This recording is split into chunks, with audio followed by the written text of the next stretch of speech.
Hi friends, ఈరోజు వృషభ రాశి వారు సన్నిహితులతో ఎక్కువ సమయం గడుపుతారు. లౌక్యంతో వృత్తిపరమైన సమస్యలను పరిష్కరించుకుంటారు. డబ్బును తెలివిగా ఖర్చు చేయడం వల్ల మీ ఆరోగ్యం కూడా బాగుంటుంది. మీరు మీ ఉద్యోగంలో ఉత్తమ ఫలితాలను ఇవ్వగలరు. తద్వారా సీనియర్లు మిమ్మల్ని ప్రశంసించగలరు. ఈరోజు ఆర్థిక ఆరోగ్యం రెండు మీకు అనుకూలంగా ఉంటాయి. ప్రేమ ఈరోజు ముఖ్యమైన సమయాల్లో మీతో ఉండాలని మీ ప్రియుడు ఆశిస్తారు. కలిసి ఎక్కువ సమయం గడపండి. మీ భావాలను బహిరంగంగా పంచుకోండి. చిన్న చిన్న విభేదాలు ఎదురైనా కోపాన్ని అదుపులో ఉంచుకోవాలి. మీరు ప్రస్తుత బంధాన్ని దెబ్బతీసే మాజీ ప్రేమికుడి వద్దకు వెళ్లకుండా జాగ్రత్త వహించాలి. ఈరోజు ఎవరినైనా ప్రపోజ్ చేయడానికి లేదా అంగీకరించడానికి కూడా మంచి రోజు. కొంతమంది మహిళలు వివాహంపై తుది నిర్ణయం తీసుకోవడంలో వారి తల్లిదండ్రుల మద్దతు కూడా పొందుతారు. కెరియర్ పనిలో మీ నిబద్ధత సానుకూల ఫలితాలను ఇస్తుంది. ఖాతాదారులు సంతోషంగా ఉంటారు. ఇది కొత్త పనులను దగ్గర చేస్తుంది. ఇది కెరియర్ ఎదుగుదలకు దారితీస్తుంది. కొన్ని పనులు చాలా కష్టంగా అనిపించినా వాటిని పూర్తి చేయడంలో విజయం సాధిస్తారు. జీవితంలోని ప్రతి రంగంలో వృత్తిపరమైన విజయం కనిపిస్తుంది.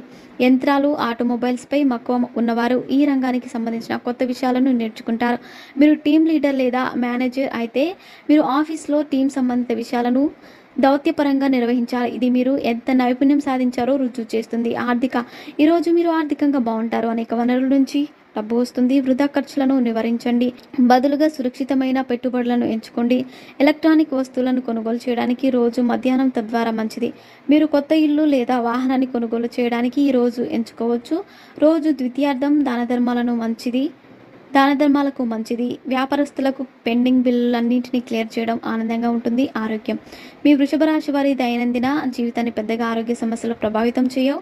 వ్యాయామంతో రోజును ప్రారంభించండి. మానసిక ఒత్తిడిని నియంత్రించడానికి మీరు యోగా లేదా ధ్యానం కూడా చేయవచ్చు. ఆరోగ్యకరమైన ఆహారం తినండి. మధుమేహం, హై బీపీ ఉన్నవారు ఈరోజు జాగ్రత్తగా ఉండాలి. మరిన్ని ఇంట్రెస్టింగ్ అప్డేట్స్ కోసం మా ఛానల్ని సబ్స్క్రైబ్ చేసుకోండి.